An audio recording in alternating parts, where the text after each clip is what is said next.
What if I told you that one of the greatest treasures in history didn't disappear? It simply changed oceans. In the year 1307, 18 ships slipped into the darkness, vanishing from the ports of France and reappearing, according to legend, on the wild shores of Scotland. Gold, relics, forbidden knowledge, or something far more dangerous? Before we uncover the truth, hit like, subscribe, and share your thoughts. And write in the comments where in the world you're watching from. It helps this story travel farther than those ships ever did. The story begins on Friday, October 13th, 1307, the day the Knights Templar were betrayed. Once the most powerful military order in Christendom, the Templars guarded pilgrims, commanded armies, and managed wealth so vast kings borrowed from them. But power creates enemies, and King Philip IV of France wanted their treasure, their secrets, and their destruction. At dawn, soldiers stormed Templar commanderies. Brothers in white cloaks were dragged from their beds. Archives were seized, banks were emptied. And the order that had shaped crusades for nearly 2 centuries was declared outlawed. But here's the mystery. When royal officials entered the Templar port at La Rochelle, the treasure vaults were empty, and the fleet, gone. Witnesses reported something chilling. During the night, the Templars sailed away on 18 ships, carrying everything with them. 18 vessels loaded in silence, vanishing into the Atlantic before Philip's men arrived. Where did they go? Spain? Portugal? Across the ocean to lands unknown?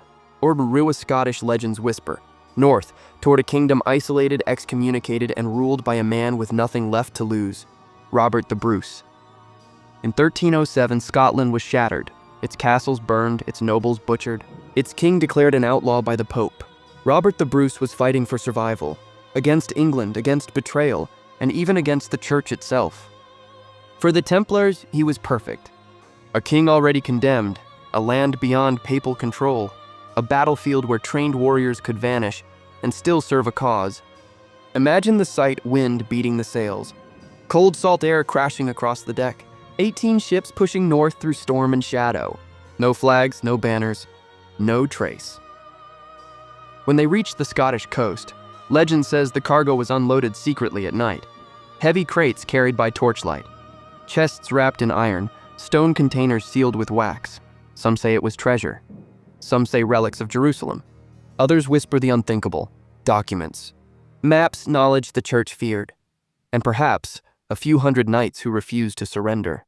Were the Knights Templar truly destroyed? Or did they simply become ghosts, hiding their strength in a land desperate for warriors?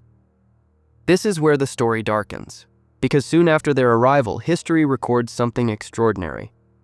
Templar symbols appear in Scotland.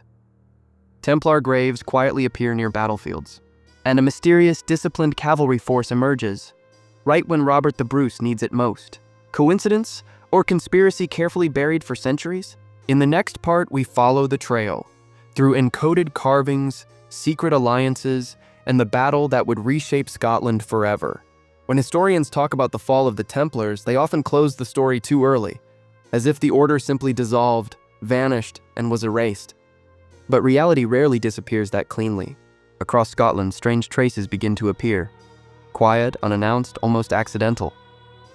Yet when you piece them together, a different picture emerges. Let's start with the land itself. In the early 1300s, Scotland looked wounded.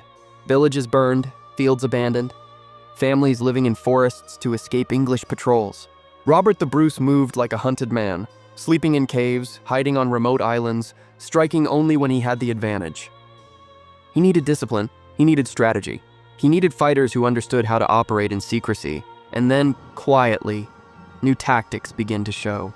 Ambush warfare, rapid cavalry strikes, use of terrain like a chessboard rather than a battlefield. These were trademarks of one group, the Knights Templar. But the clues grow stranger.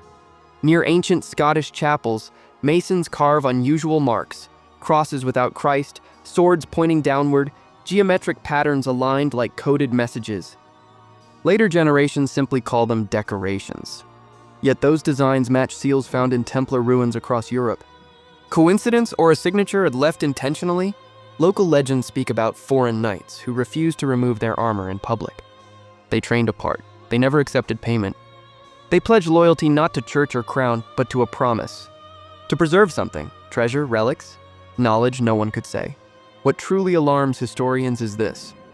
Despite being outlawed by the Pope, no major trials, burnings, or arrests happen in Scotland.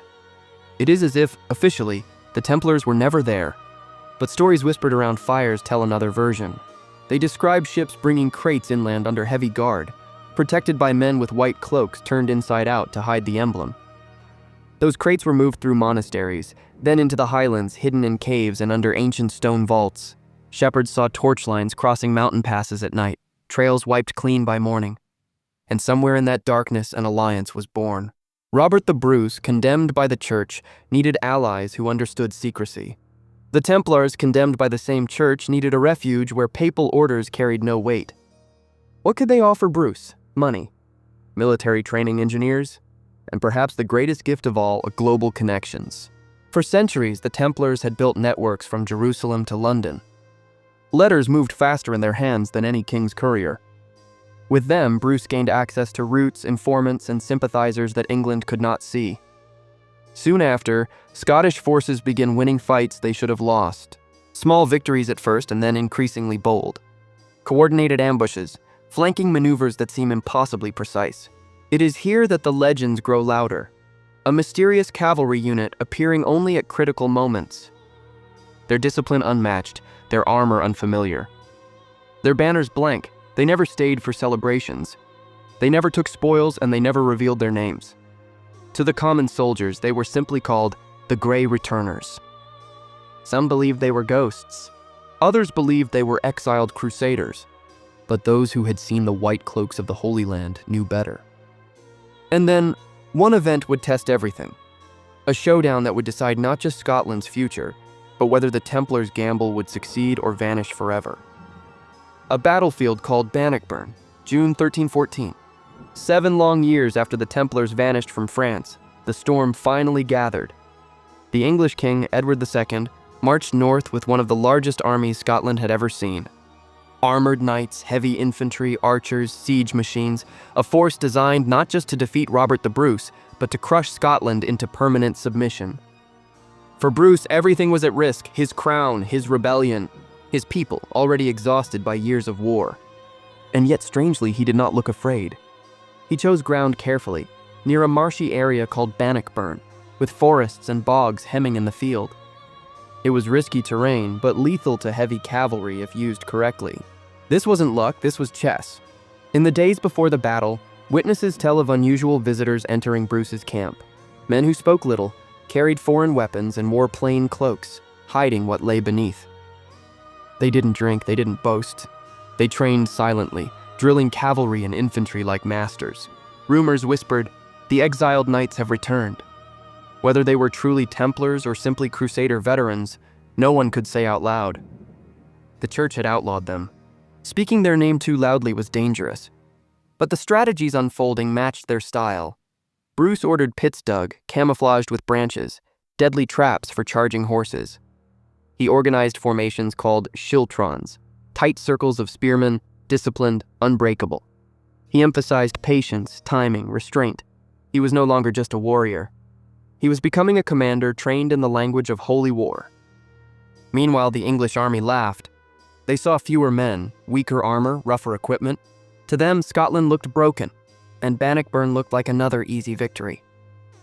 But on the night before the clash, an eerie calm settled over the Scottish camp.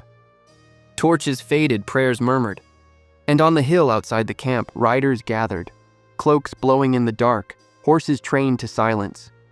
No banners, no crests. Nothing to identify them, only a symbol, glimpsed once as a cloak shifted. A faint, weather-worn cross, carved into the leather of a saddle. Were these the survivors of the 18 ships? At dawn, the English advanced, confident, loud, unstoppable. The ground thundered beneath thousands of hooves. Banners cracked in the wind. But the land answered back. Horses stumbled into pits. Cavalry stalled in mud. Schiltrons locked into place like moving walls of iron. English commanders were stunned. This was not the chaotic rabble they had expected. This was organization, not calculation. A plan, then, at the critical moment, the mysterious riders charged. Not recklessly, not wildly, but with terrifying precision. They struck at flanks, split formations, then vanished behind Scottish lines, reappearing where pressure was greatest, like shadows guiding the tide of battle. To many observers, they seemed almost supernatural. To historians, they looked like something else: professionals. Templars had always fought this way: mobile, disciplined, silent, deadly. Did Robert the Bruce deliberately hide their presence? Did the church quietly tolerate their survival in exchange for secrecy? We cannot prove it absolutely. But on that battlefield, as English ranks broke and panic spread, something became clear. Someone had trained the Scots to fight like a brotherhood that no longer officially existed. And when the sun finally set, the impossible had happened. England was defeated. Scotland stood free, at least for a while. But victory raises a new question. If the Templars helped win Bannockburn, what did Scotland owe them in return? And what happened to the treasure, the mysterious cargo said to have arrived years earlier? In the next chapter, we follow the trail deeper into vaults, carvings, secret societies, and the possibility that the Templar legacy did not die on a battlefield. It simply went underground. Bannockburn changed everything. For England, it was humiliation. For Scotland, it was rebirth. For Robert the Bruce, it was destiny fulfilled. But in the quiet after victory, something unusual happened. No songs mention the mysterious cavalry. No chronicles record their names. No honors are granted. No land, no titles, nothing. It is as if a part of the Scottish army simply evaporated. And that silence is louder than any battlefield. Because if the Knights Templar, survivors of the 18 ships, truly stood beside Bruce, then secrecy wasn't just a preference. It was protection. The church still called them criminals. France still wanted their wealth. Powerful men still feared their knowledge. So whatever deal was made in the shadows, and it was bound by oath. Protect Scotland, and Scotland would protect them.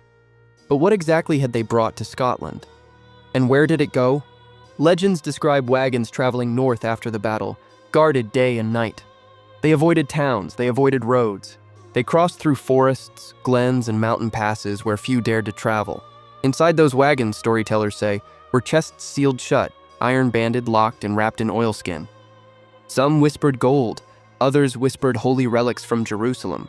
A few whispered something darker, documents that could shake thrones. Maps of secret ports, financial records that revealed debts owed by kings, letters that could destroy reputations. Knowledge is more dangerous than treasure, and far harder to track.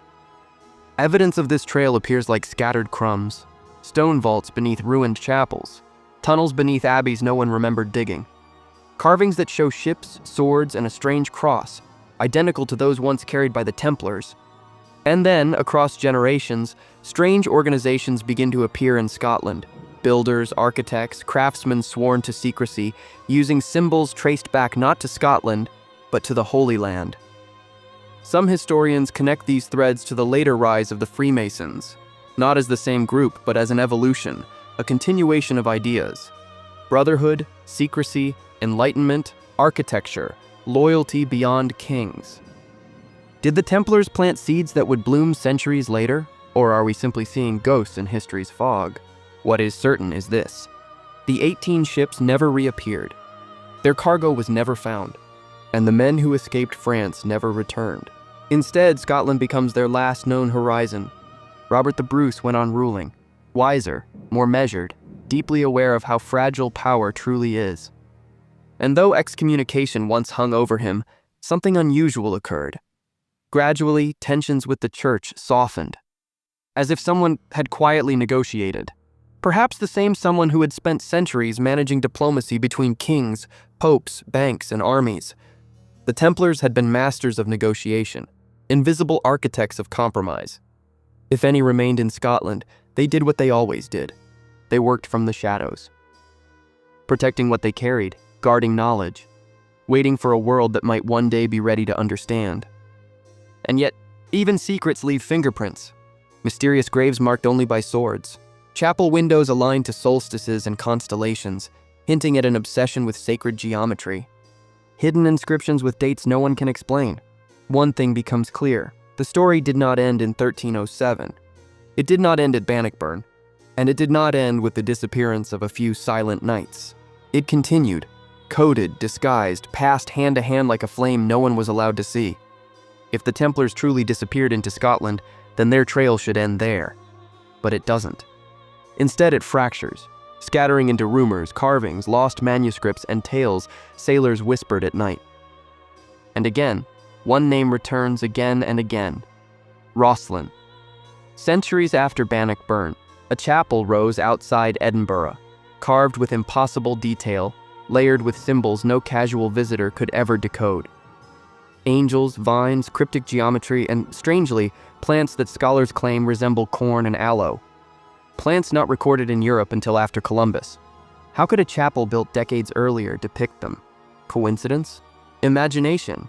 Or memory, brought back by sailors who crossed an ocean long before official history admits? Some researchers argue that Templar survivors used Scotland as a launching point, sailing west from hidden ports, following legends of distant lands recorded by Viking explorers and ancient maps handed down like sacred relics. Not to conquer, not to colonize, but to hide, to place relics, documents, and perhaps families somewhere beyond the reach of kings and popes. Is this fantasy? Maybe. But then we find something unsettling. Old sea charts, predating Columbus, showing vague coastlines where none should exist. Lines traced in a style remarkably like the Templar mapmakers once used. Names that echo older languages. And just like the 18 ships, no record of their creation survives. Templars were masters of navigation. They held fleets across the Mediterranean and Atlantic. They trained captains who understood currents, winds, and stars. If anyone in medieval Europe could vanish by sea, it was them. But here is the piece that makes historians uneasy. Rosslyn Chapel contains carvings that mirror designs found in the ruins of Templar commanderies. Same geometry, same symbolic placement, same hints of secret knowledge.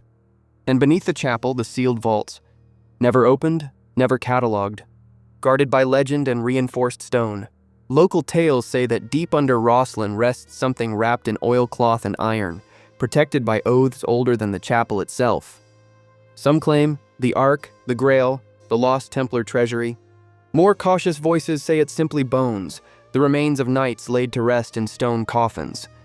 Maybe that's all, but the fact remains. No one is allowed to know. Because secrets are powerful, and once opened, they cannot be sealed again. What fascinates researchers most isn't the treasure myth, but the pattern. Brotherhoods emerging centuries later, using similar rituals. Architects designing cathedrals using the same geometry. Scholars speaking quietly about a chain of knowledge preserved through chaos. As if the Templars' true treasure wasn't gold at all. It was ideas, navigation, architecture, banking, philosophy. The dangerous belief that knowledge could exist beyond the control of kings and priests. That kind of treasure doesn't sparkle, it spreads. And Scotland, remote, stubborn, fiercely independent, became its sanctuary. So what happened to the men themselves? Some likely married, changed names, blended into clans. Some may have traveled west, never returning. Some may have sworn new oaths under new symbols, still protecting, still guarding. We will probably never have absolute proof, but history often hides its biggest truths in plain sight, disguised as legends people laugh at. And yet, a mystery remains. Why do so many threads, ships, symbols, maps, vaults, brotherhoods, always lead back to the same point in time? To that night in 1307, when 18 Templar ships vanished into the dark. So after all the legends, whispers, carvings, and unanswered questions, what did those 18 ships really bring to Scotland in 1307? The simplest answer is tempting: treasure. Gold bars stacked in chests. Jewels from royal donors, tithes collected across Europe. Money can buy armies, allies, castles, or even silence. And yes, some treasure almost certainly sailed with them. Kings do not chase ghosts. Philip of France hunted the Templars because he believed something valuable had slipped out of his grasp. But treasure alone doesn't explain everything. It doesn't explain the coded carvings. It doesn't explain the disciplined cavalry. It doesn't explain why legends stretch from Scotland to distant oceans. So maybe the ships carried something greater. They carried survival, not just of men, but of a way of thinking. The Templars had learned in Jerusalem, Antioch, and Acre that civilizations rise and fall, but knowledge can leap across time if protected. They built hospitals, managed finances, studied navigation, exchanged ideas with scholars of many faiths. To their enemies, this looked dangerous, because knowledge weakens the chains of fear. So when the Templars fled France, it's possible they weren't only preserving relics, They were preserving networks, contacts, maps, techniques, books, architectural secrets, all the tools needed to rebuild in silence. And Scotland, wounded, defiant, overlooked, offered exactly what they needed: a refuge, a grateful ally, and a promise of secrecy. In that shadow world, the Templars may have transformed, no longer knights riding under blazing banners, but protectors without names. Advisors, builders, navigators, keepers of archives, invisible yet influential. Generations later, echoes remain, symbols carved on stones, legends of hidden vaults, orders built on secrecy and brotherhood. Maybe that's the true legacy of the 18 ships. They didn't carry the end of the Templars. They carried their beginning in another form. And yet responsible history forces us to admit something important. We don't know everything.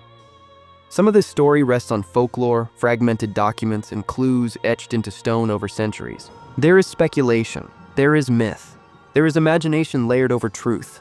But remember, many of history's greatest discoveries once sounded impossible. Lost cities, buried temples, empires forgotten beneath sand. Mysteries endure not because they are fake, but because someone wanted them hidden. So when you hear about those 18 ships slipping into the night, ask yourself, what would you save if everything you believed in was about to be erased? Gold fades, kings die, empires fall, but ideas, once set free, reshape the world. Maybe that is what really arrived in Scotland. Not just knights, not just treasure, but a legacy of curiosity, resilience, and unbroken determination to keep knowledge alive, no matter the cost.